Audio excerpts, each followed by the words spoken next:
What do you believe the secret to that success was?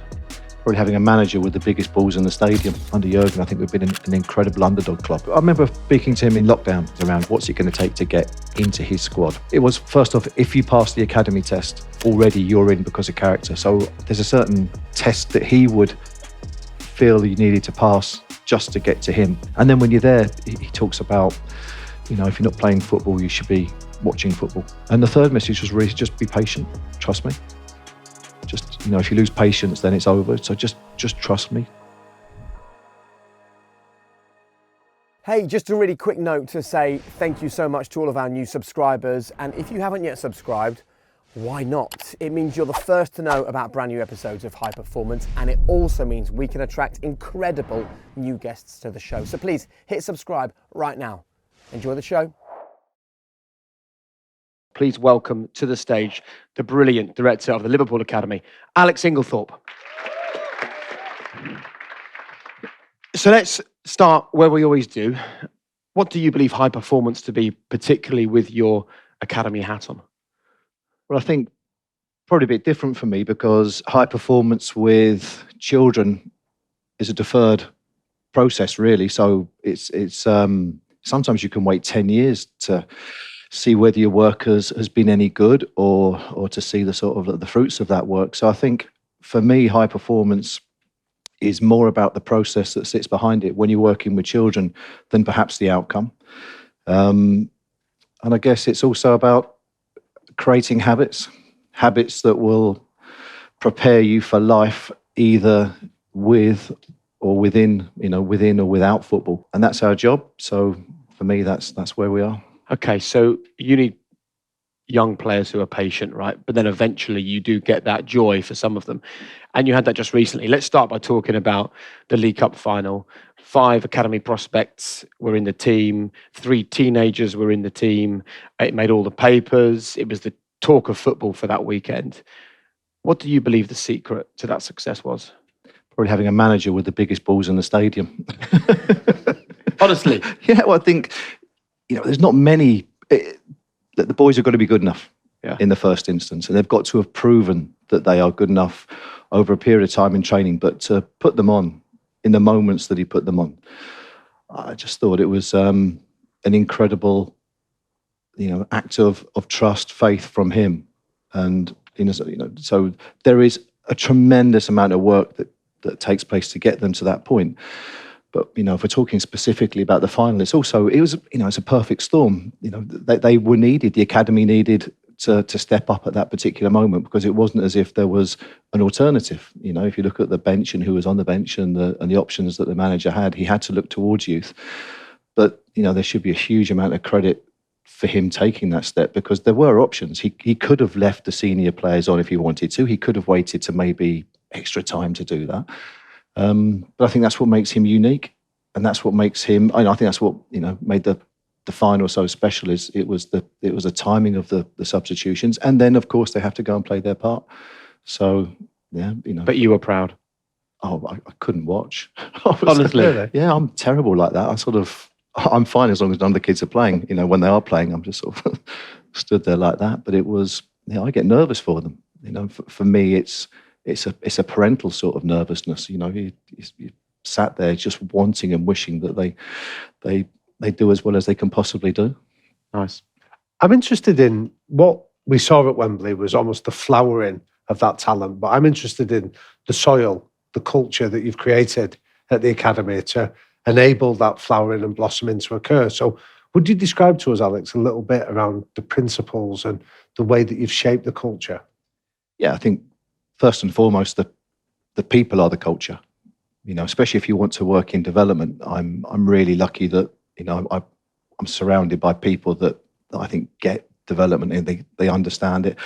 They don't use it as a stepping stone for their own career because I think that's probably a bit of a watch out if you think that people are using kids as a little bit of an experiment to further their own footballing pathway. So I think that I'm really, really fortunate to be surrounded by people that have a basic intrinsic motivation to work and to better football, young footballers. So I think in terms of the culture, we try really, really hard, and it's a fine balance because I think that you could a safe environment isn't necessarily, just about, enjoying it and being happy. It's actually making them aware that there are certain truths to football. Okay. And they're hard. You probably will get dropped. You are going to get injured. The club perhaps will buy someone in to take your place at some point. And there's nothing that I can do to change those rules. They are the facts.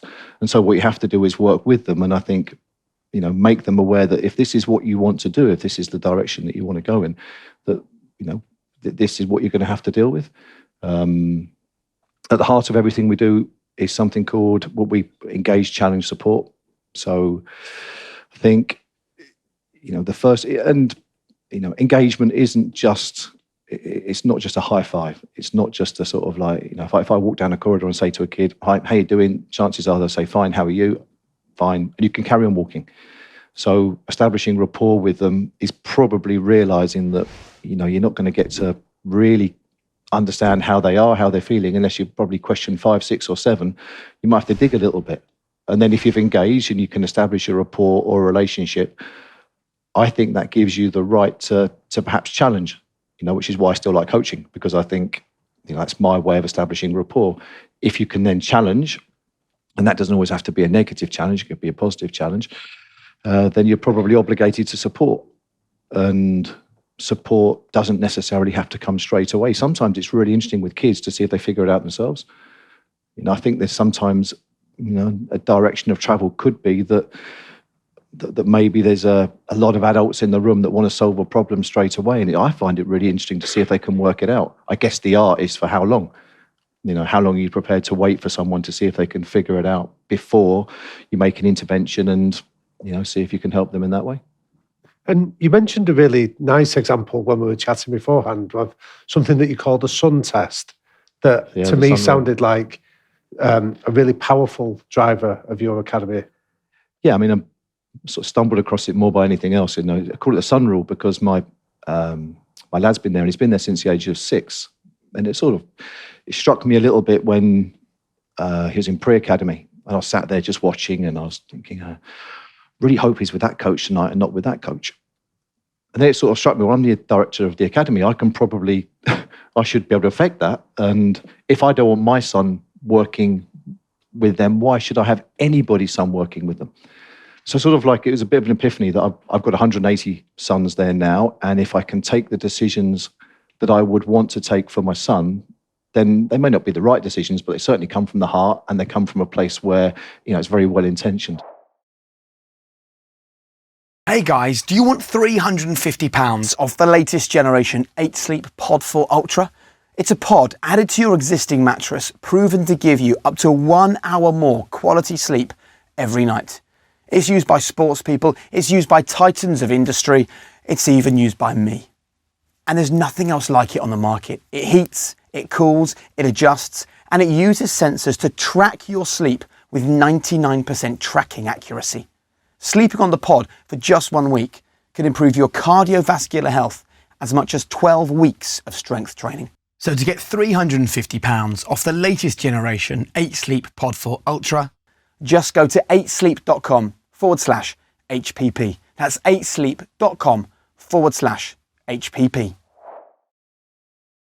So has it changed the way you run and operate having your son in the academy? I'd love to find out how and why. Yeah, he's been my best coach, no question, because I have got it, you suddenly realise that, okay, 4 times a week, travelling to and from games, having to feed him afterwards, get him to do homework, it's hard. And until you live it, you probably don't have the empathy that you would have had for the parents that are on that journey. You speak to them and you might try and understand it, but when you've actually gone through it, I do think it creates a better level of understanding of the commitment. And it's not just for them. Often it's a sibling that gets dragged along. Sometimes it's a nan or a granddad that have to take the boy in, and it's dealing with the times when they've played. And you have, I should know better. I've had some really bad conversations with my son on the way home. The sort of conversations that you'd advise every other parent, no, come on, don't talk about the game, talk about something else. And you can't help yourself. You sat in the car and How do you think you did? And what could you have done better? Well, for parents listening to this, what are the questions we shouldn't be asking our children, and what are the questions you think we should be? I think it differs depending on the role that you play within that. So I think at some point, I find it easier if they come to you. They usually want to come to you at some point and say, "How do you think I did?" And usually, if you can take the emotion out of the game first and let some time go, and at some point they usually want to come, and then I suppose everyone will know their son, their child, the best, and be probably able to answer it in a way which is you'd hope would be constructive. But I think there has to be a level of honesty there as well. I think it stings a little bit when you get feedback that you don't want, but ultimately, if you try and get better at delivering it, it helps you get somewhere. And then, you possibly need solutions as well. It's possibly easier for me because I have a footballing background, so therefore, you can talk about football. But at the end of it, I think it depends on the age as well.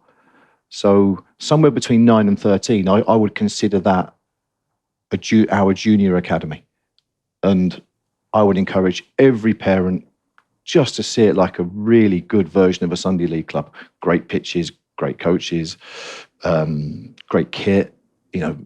No crazy parents on the sideline. It's all really, it's exactly as Sunday League football should be. And I think if you sort of like get to 14, you probably at that stage, if you're still in the system at 14, it could end up as a job in some form, whether that's as a scholarship or professional. So therefore, the role of ourselves as an academy is probably going to try and prepare them for what's next. But I think a clear distinction in terms of, I would say 13, just enjoy, just literally see it as, The result doesn't matter. No, of course not. So would you describe then, for that post-14 period, some of the more radical implementations you've made to start to get these young men ready for a potential career as a professional footballer? Yeah, I'm not sure they're radical. For me, it just feels like common sense. First off, we don't, we'd ask them to hand their phones in the morning. Not for many other reasons than just they talk a lot more to each other throughout the day, which is a positive. We would try and limit the amount of money that we would give them as a first contract, not because we can't afford it as a club, because I think we could certainly pay more, but we don't think it's the right thing to do to give a 17-year-old way too much money, because it should be something that perhaps is earned as you progress, and the club are certainly fantastic at rewarding players as they progress and do well. They'll do that. I think that our education program is slightly different to most. There's the formal education, the qualifications that they have to get, but we're really keen to give them experiences that would probably just maybe shape their lives a little bit more, or certainly give them cause to question. So, they do go to food banks and hand out food. They do go to homeless shelters. They do go to prisons. They will go to schools and they'll read to the young kids there. Not because there's no press there. There's no sort of like club badge, because we actually think these are the right things to do, and that's I think a meaningful part of the education that we give them. Where do you stand with allowing individualism? So if someone wants to wear a nice, expensive diamond bracelet, have their ears pierced, turn up in a Lamborghini or a Range Rover when they're 17, 18, 19 years of age, how does that sit with you and the academy as a wider group? Yeah, not well. I've sort of said to them before, if we've got a clause in the contracts about the car they can drive, not because we want to be controlling or mean. It's just that sometimes kids they don't know, and they don't know they don't know, and what's the clause? Well, that limits the type of engine that they can have to something which I would consider safe. Right. And I think it's 1.3, so it limits the sort of car you can drive. And I tell them all, if I don't approve, they can go and park it next door on the David Lloyd, and they can walk in. So, but the reason behind it is that if you've worked 10 years to create an audition for yourself, 10 years where 4 times a week, 10 years of someone else taking you to training, then you don't want to fail that audition by getting out of the wrong car or wearing the wrong watch or the wrong pair of shoes, because ultimately there is going to be an opinion formed on you very, very early on that probably sits before you've even kicked a ball. And I think we've had some incredible role models at the club in the time that I've been here. Started off with Stephen Gerrard and Jamie Carragher, and then the baton's been passed on to a Henderson, Lallana, Milner, and now it's probably sits with Virgil and Robertson and and possibly Trent. And I think more so than the manager, those people will have an opinion on a young person, and they will have an opinion on the car they drive or the watch they wear, because their frame of reference when they were young is they weren't getting out of a Range Rover. James Milner's first car, I think, was a Ford Focus, and Henderson's a Fiesta or something like that. I think Andy Robertson probably didn't have a car for a while. He was working in M&S and doing all the things that he needed to be doing. So I think that... How would he get to training then, Andy? Take the bus. I would have thought. Yeah. But I think that, that those experiences are being grounded, and therefore if they see someone perhaps getting out of a car that's different or wearing a watch that costs too much, I think it's human nature that your own frame of reference goes back to how you were as a young player coming through, as a child, and maybe not quite having that level of understanding as to why you would want to fill your life with those sort of things early on. I mean, it sounds to me like what you're describing is you're developing and helping people shape character. And that's a phrase that lots of people use. I'd be curious if you'd break it down and explain what is character and what are some of those character traits that you've seen over your career that facilitate high performance? Yes, I think in terms of character, so I think I've said before, talent can get you to 16, character gets you to 35. So, for sure you need resilience, because all the things we said before, the truths of football, they're not going to go. And how do you build that? I think first by acknowledging them and not hiding away. So acknowledging that they are there. And then I think a consistency of message, understanding that, the journey is going to be a long one, but possibly also allowing for, character doesn't mean to say that necessarily you can't be an individual. Actually, I think it's really important that you are an individual. It's the mavericks that often come through. It's that. So like who?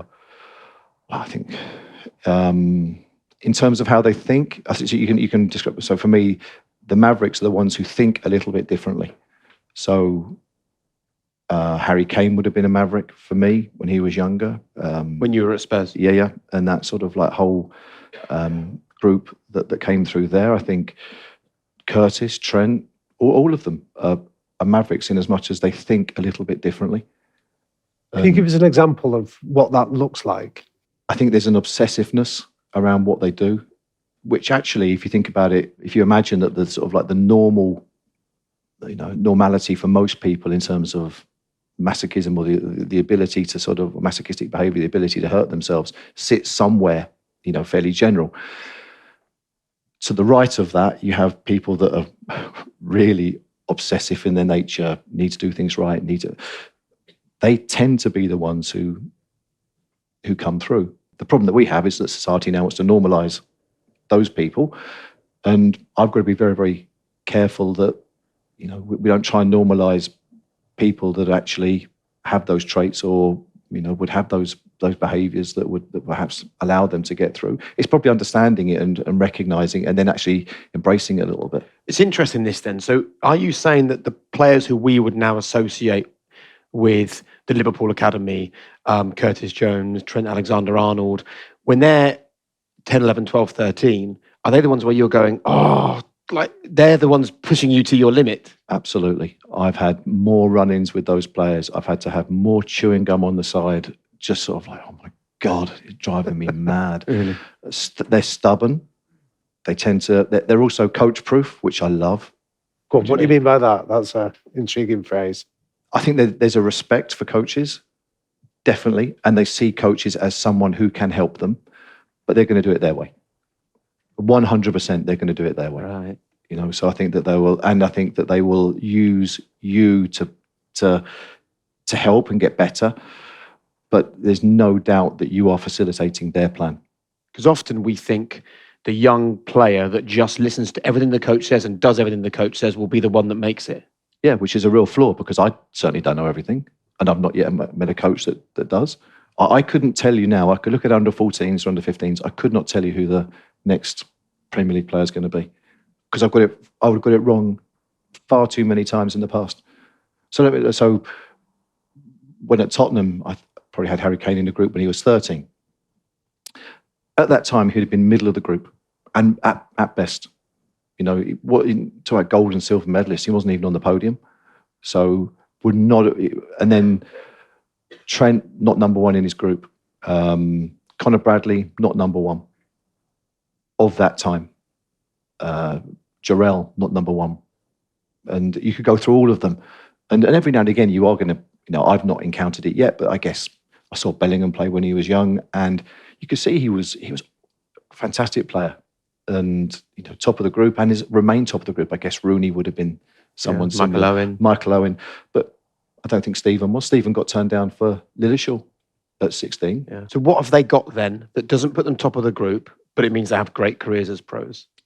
I think it's that obsessiveness and also I think you can't take away from the fact that young bodies change. Yeah. I think I've listened to the Scott McTominay one, right? So he would have wanted to be a professional footballer. He would have probably had all the attributes needed, but his body wasn't ready. And sometimes, through that growth and maturation stage, somewhere between 12 and 14, it would be so much easier if it was like, right, everyone start at the same time, everyone finish at the same time. But it doesn't work that way. Mm. They all start different times. And I think, I call them the foggy years. Sometimes you're best just to sort of literally put a blind, just forget it. I'll assess again when they're 16, 17, because you cannot tell. And I'm not good enough. I'm nowhere near a good enough judge to be able to say, yeah, that's him. But if I could explore the Kane example, because that really intrigues me that you've seen him at 13 and now he's England's record goal scorer. Was there any moments where you observed him where, even in retrospect, you can see there was something there that was going to give a hint to his promise? I think a pivotal moment at Tottenham, and I think, and by the way, for one second, not saying there's a lot of people that work with players. It's never one person, and John McDermott should probably take a huge amount of credit for the time spent with Harry. But I think there was a time when. Good under 16 player, very good under 17 player, etc. And one day, I think it was Brad Fiedler came in and said, he finishes like Robbie Fowler. And everyone's like, oh, does he? And there's suddenly a level of interest, like, no backlift, hits the ball hard, finds corners. And it was, it probably just shifted our thinking a little bit when, you get feedback or someone says something like that. It's like, okay. That's praise. And how much is your job to get in the way and turn them into great players, and how much is your job just to get out their way? Harry Kane is a good example, just to not stop them. Yeah, no, I think you don't create good players. I think you can stop it perhaps, but I do think as you get a little bit older, you realise that some of your best coaching is where you just turn a blind eye. I remember plenty of times. I was always pretty OCD myself around collecting the footballs in. Comes from a background of being probably Watford as a kid and then Leatherhead, Leyton Orient, Exeter. You count the footballs in because you're not getting replacements. Yeah. And I could never understand why I was like always 2 or 3 short. I was like, it's just driving me mad. I'd be in my office and it sort of cottoned on that one day there's a bit of, you could just see sort of like heads in the distance and all the rest of it. And what they'd done is they were hiding the footballs in the bushes. And then in the afternoon going out and having their own session. And the best thing I ever did was just turn a blind eye. And who was in that group? That would have probably been Andros Townsend, Harry Kane, Stephen Court, all of that lot, and other lads that maybe didn't go on. But there was just, I think if there's a natural desire for kids to practice, to want to do better, we've got a lad at Liverpool at the minute that actually played in the final, who's exactly the same. If I take my eye off him for a minute, I know he's going to be behind the fence with a football somewhere. And, I think it's probably, as a coach, recognising that you don't have to be all things to all people, that you don't have to be the one that is giving out the information and, correcting technique or advising. Sometimes it's enough just to be there should they need you. And often it's enough just to protect them. So I think my role now is to protect some of the players. Trent's probably a really good example of, we didn't teach him to pass the ball the way he's passing it.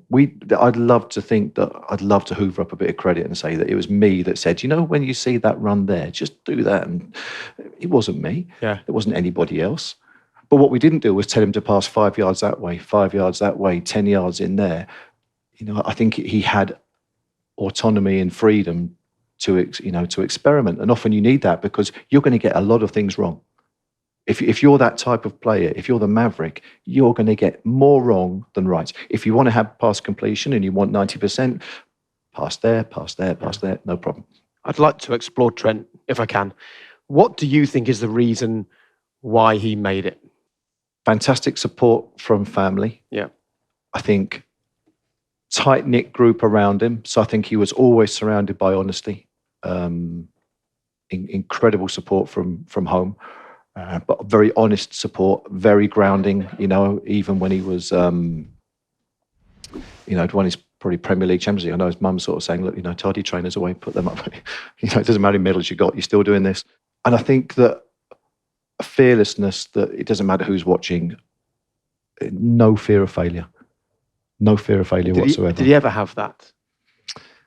He'd probably be at a better place to answer it. I don't want to answer that on his behalf, but it never felt like it worried him. And probably the most important ingredient, he is off the scale competitive, which I thought I was competitive as a player, and I thought I was competitive, and I still think I'm competitive now. But there are levels. And I think when you meet more of the ex-players, and you talk about Trent or the current, there are, we say we love the ones that hate to lose. And sometimes when they're little, that manifests itself in crying, sort of like falling on the floor and all the things that you not think, shaking hands with the opposition. Not shaking hands with the opposition. All the things you tell your child off for not doing Absolutely. are all the things that you actually maybe want to see in someone that might make. Yeah, and you become more, you sort of like then think, okay, well, they might just need that. Yeah. And you wouldn't condone it, and you don't want other kids to sort of like follow that. But if it's a natural reaction and you feel you can channel it in a slightly better way, or you trust that just by getting older, you channel it in a slightly different way, then, for me, that would be the common thread of the players that I've worked with is this, there is a real competitive edge to what they do. And also the players he was with at the academy, I think were probably quite vital, right? Yeah, I think it's, sometimes I think you've got to be fortunate within a group. So I'm told that, Michael Owen and Steven Gerrard, one made the other one better. Michael run, Steven pass. And Steven probably needed someone to explore his range of passing with. And Michael needed to make runs knowing that the ball had half a chance of getting there. So sometimes you've got to be lucky. And for Trent, he had a really good sparring partner in a young lad, Dutch lad, called Bobby Adekanye, who's gone to have a really good career himself over in Holland and Italy. But Bobby was really, he's really confident in his own ability, really super confident. And he'd every day tell Trent what he was going to do. And you could see Trent hated it with a passion, probably hated him with a passion at the time. But it was competitive, it was real. And I think that's, if you're sparring or if you're rehearsing, then you need that. Yeah. So last season when Trent copped a load of flack in the media, what did you make of that then? I think first off, you become quite defensive. I did. I became quite, I suppose, protective over it. And then like most things, like most criticism, it stings in the beginning, and then at some point, usually takes me sort of 2 days to, okay, is it if it's aimed at me, is there any truth in this? How can I reflect differently? What do I need? So I think some of it was probably, I guess it's an opinion, whether some of it was fair, or some of it, a lot of it probably very unfair, but some of it fair. What I was most impressed with was his reaction to it, because it would have been the first time they'd been it's been a fairly seamless ride up until that moment, because won the Premier League, won the Champions League, won the FA Cup, won the Carabao Cup, been to World Cups, for someone of such a young age, the curve was only going up. So this would have been the first significant bump in the road that it had in his professional career. And so sometimes you learn more about yourself, and you learn more about, how you can deal with adversity when you're faced with those challenges. And what did you see him do that impressed you so much? Well, I don't think he hid away. He confronted it head on, and I think in typical Trent fashion, he decided to, and the only way you can put it right is probably on the pitch. And I thought he adapted to a new position, new role. But I thought he faced up to it. He didn't hide behind excuses. I think he just kept his head down and proved his point with his feet. Hey, I just want to dive in and very quickly say that today's episode is in partnership with Manual. They are changing the conversation around men's healthcare, and I'm so pleased to be joined by their Chief Medical Officer, Dr. Irim. Let's talk about hair loss then, because the truth is that this has a fundamental impact on men's happiness. Yeah, and we know over 50% of men who have hair loss find that their hair loss is affecting their self-esteem, their career. It's very deeply impacting their body image as well. There might be some men watching this thinking, well, I've got hair loss, but it seems so complicated to solve. What do you do for them? Manual offers a range of hormonal treatments, psychological therapy that will support their hair growth. It will ensure that they stop losing as much hair, certainly in those areas where the frontal regions and the vertex, where often most people will suffer when they start getting male pattern balding. If you would like treatment for your hair loss, then all you need to do is click the link in the description to this show and use the code HP55 for 55% off your first treatment. It's also a reminder to you of the importance of building that resilience at an early age, so that when you're in the first team, when this criticism comes your way, you've got the tools to deal with it. Could you give us some of the specific things that you do in the academy so that players fail, so they struggle, so they get it wrong, so they don't always win? Well, I think the game itself is the best teacher for that. But I think what we have to be careful of not doing is, there are some naturally occurring bumps in the road that happen in everybody's life. Certainly children's lives, they happen. And I think the temptation for adults is to perhaps remove them. And we've got to be careful as academies that, we have so much support now. We have so many different departments that can help, and they are really, really important that we have those departments. But what's really, I think, critical for us is that we just give them time to see whether they can actually overcome these hurdles themselves. And sometimes that's going to be, you're not going to, maybe you're not going to play in the game you want. Maybe it isn't going to be, maybe not selected for Everton or United or City or whoever it's going to be. But I think it's probably, as a group, just resisting that temptation to dive in and what comes from a really good place of just trying to help, which is ultimately, if you work in academies, there's some amazing work going on up and down the country, and we have, we're no different. We have some amazing staff, but sometimes just stepping back and seeing whether they can cope with it themselves, I think is really, really important. Yeah. So can we talk about the man with the biggest balls in Wembley in that recent cup final, Jürgen? Because I'm interested in when he first came in and he used that iconic phrase of, I want to turn doubters into believers. That I'm interested in the reaction for you in the academy of hearing a head coach come in and talk about that. I think as a club, I don't think anyone quite knew what that meant at the time. It was a lovely thing to hear, but I don't think anyone really understood what that meant. And bit by bit, as a club, I think the belief from us started to happen around, we could win games even when the odds were against us. I thought we were fantastic. Under Jürgen, I think we've been an incredible underdog club. When it's stacked against us, whether it's been against Dortmund or Barcelona. I think for the academy, it's been right. The majority of kids go and play Everton in the FA Cup. Go and play Norwich. Go and play Preston. Go and play Shrewsbury. Go and actually play your part now. And the expectation and the expectation is, no, you're going to go and win. He's incredible like that. I think he's incredible at convincing the club, the supporters, the city, that you can win, irrespective of the conditions that you're faced in. Yeah. You don't always need your best team. If you think about Barcelona, and who was missing, and perhaps in previous years there'd have been doubt, we can't win without them. We can't be Everton without the main team here. We have to, But so how has he changed that mindset then? What's he done?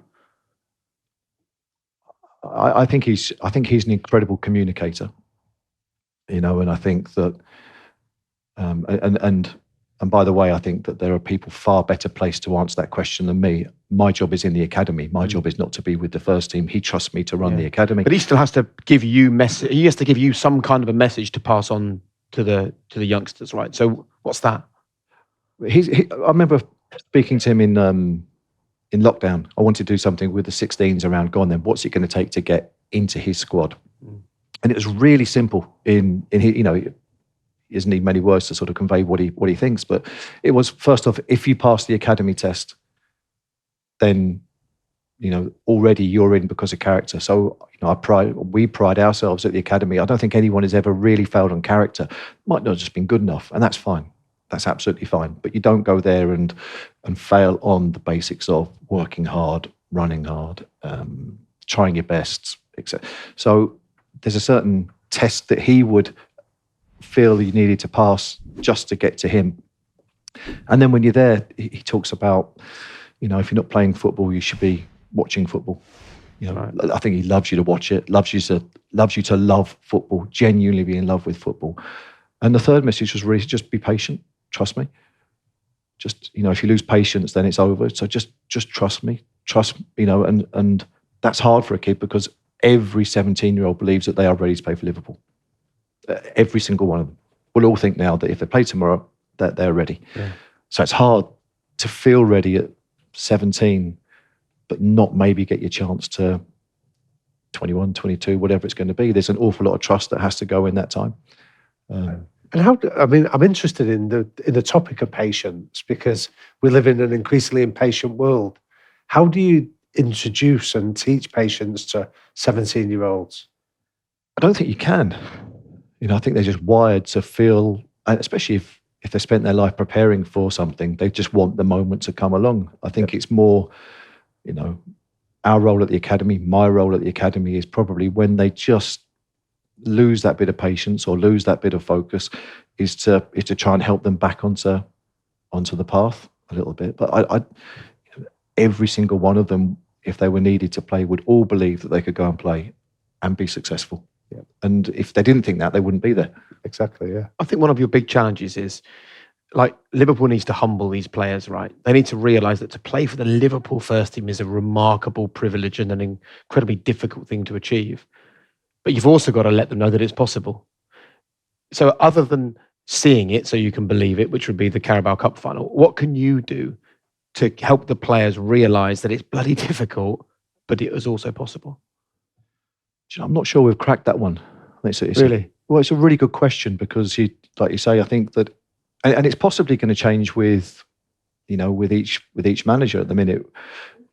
We've got to the stage, and perhaps because of the length of time the manager is here, that he trusts his own decision making, that we've had an awful lot of opportunity. That may not always be the case. Things go in cycles. It may not. I'm not daft enough to think that this is going to continue forever. Sometimes I think that, you just have to accept that the answer isn't there. I haven't got an answer for that. Yeah. One of the big things that Liverpool need to find the answer to is who the next manager is going to be, right? Yeah. And there's this conversation about the Liverpool way. I'm interested in what your thoughts are at the moment with a new manager coming in. You know how vital Jürgen has been for this football club. We talk about the Liverpool way. So what are your emotions like around this current situation? Well, I think it took me, I'm still not quite there in terms of what the Liverpool way is, but 11 years in, I'm closer. It's taken that long? Yeah, because I think it's a conceptual idea. And I think you realise what it isn't. So you realise that it's not a system, it's not a shape. It's very much around the people that you work with, or it's a connection to the fans, it's the city. And I think over time, if you stay there long enough, then you can become a part of the Liverpool way, but perhaps more importantly, the Liverpool way actually becomes a part of you. Right. And how's that happened for you? When have you realised what it actually means to be part of Liverpool? the connection to the club is, there's some really weird emotions you get when you're at the stadium. And I always thought it was a bit mythical previous coming in, and you sort of like hear about the Liverpool atmosphere and the fans and all the rest of it. But it's real. There are certain nights, there are certain times where it's more than the goosebumps, get a little bit emotional around, what's going to go on here. And you do feel a connection to something far, far, far bigger and more important than yourself. And you realise, just how important the badge, the club is to the city and the supporters. And, I think that connection with the city and the supporters, it's certainly been unique for me, and it's been a privilege to be a part of. But I'm not sure it's something that will leave you either. I don't think, like some clubs, I think you can leave and move on and next thing. I'm not so sure this will leave. And that leads me then to an area of interest. I think what Liverpool do better than most clubs is the way that they integrate former players into the academy and the club as a whole. Has there ever been a moment where you've sort of tapped into that history, that legacy through the lens of a former player that has given you an insight into what a special club it is? Yeah, and I do feel that I mean, it's so true what you're saying. That for sure is unique for me. I wouldn't speak on behalf of every other club, but upon coming into Liverpool, you do feel that a lot of the ex-players see you as a custodian of something that, all right, you've been past this, and we're going to judge now, see if you're any good. And if you're any good, then okay. But I think, I think that the level of interest, I mean, I've got Kenny Dalglish texting me last night wanting to know where the under-15s are playing on Sunday, because he wants to come along to the academy to watch it. I've got Rob Jones phoning up players who are on loan, Steve McManaman that's coming in to train with the under-18s. I've got Michael Thomas every day coming in. Michael's unbelievable. He just works, there are times I've been at a game with the under-12s, 13s, and he's there, and then he'll disappear. I say, where are you going? So I'm going to watch the under-11s. They're over in Stoke. And he'll drive off. And it is so unique. And I'm missing, there are loads more ex-players who I think have a continued, not just passing interest in what the club is doing, but it is their club, and they feel like I said, they're the custodians of it, and what they do is they pass it on. And I sincerely hope that the players that are playing at the minute in the first team at one point in the future will be handed on that baton themselves and have that right to sort of like, okay, we're going to make sure that the values of the club and how we are at the club is passed on to a future generation, and that's all I can hope for. And before we wrap up with a few quick-fire questions, people in this room are here because they love being part of Liverpool and the Liverpool first team and what that means and the trophies that come with it. So what would you tell the people in here and the people listening to this conversation about what the future looks like for Liverpool Football Club from your perspective? It's an incredibly special club, and the future isn't just for the football side to shape, it's for everybody to shape. Everybody will play their part in that.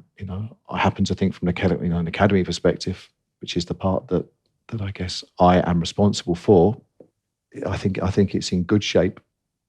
But I think that we guard against complacency, and we certainly haven't cracked it. But I'm always going to believe there are players playing in our academy that are capable of playing 500 games for the first team. And more importantly, we've never just wanted debuts. We've never just wanted boys to get on the pitch and put a shirt on. That's amazing. You can never take it away. But the benchmark is we want boys to go and play and actually win trophies for the club. That's what the club has been based on. That's what the history of the club has been based on. And, we'd love to continue to play our part in that. Very good. Right. Some quick fire questions. What are the 3 non-negotiable behaviours in the Liverpool Academy that matter the most? Work ethic, humility, spirit.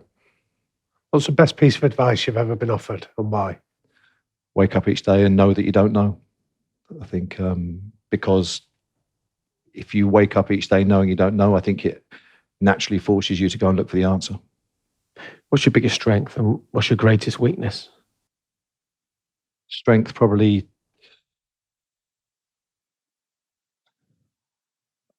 obsessiveness. Weakness, probably obsessiveness. Yeah. What advice would you give to a teenage Alex just starting out on his journey? Don't worry so much. Don't worry, it'll work out. Don't overthink it. Just enjoy it more than perhaps I have done. Which player in the Liverpool first team currently epitomises best what the academy is all about, and why? The obvious one is Trent, and I would probably go with that. And the reason being that if the benchmark is to win things as an academy graduate, if it is to sort of like further the club's history and legacy, then at the minute, you know, he's probably got a few medals that the other ones would want. So he would be our poster boy. And the final message is, what's your one golden rule to living a high-performance life? That's a really good question. I wish I had an answer that was readily accessible. I'm not sure it's a golden rule, but I think it, you know, like I said, I think for me, it would be probably around seeing potential, spotting potential in people, whether that is, whether that's a player or a member of staff, or you know, anybody that you meet, really. It's probably trying to understand and recognise what they could become rather than what they are. Very good. What an interesting insight into your life and the life of the academy, which, as we know, is the lifeblood of the first team in the football club. So thank you very much, ladies and gentlemen. Alex Inglethorpe, thank you very much.